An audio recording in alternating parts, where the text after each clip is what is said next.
rjay says men should stop polluting women's vagina and then blaming them when their pH balance is off.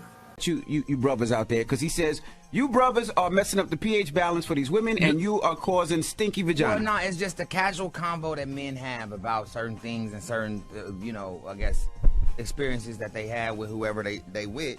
I just don't appreciate them all the time, always like complaining about something or somebody new that they with, and not taking accountability. It's like if you was in it the first day and it was great, second day it was great, third day it was kind of like curving, fourth day it was like. Now see, I get it. When you explain it like that, it makes sense. Because we had read our board op. You can attest to this.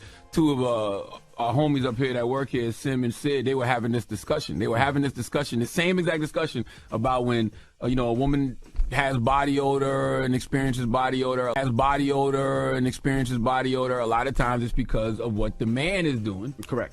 Outside of their relationship. Smarter than what y'all think. You know what I mean? You smart, right? So I'm real smart. So there is something to this conversation. It just sounds crazy to blame a man for a woman's vaginal odor. I think it sounds crazy for a man to blame a woman for him being in it, and then now it's wrong in his mind when he should be just smelling himself and enjoying it. The way you explained it makes sense. If the first day it was cool, second day it was cool, third day it was cool, fourth day is that's what I'm saying. It might be you, especially if you out here creeping around with other women. Even third day, even second day, if you've been in it all day. Hello?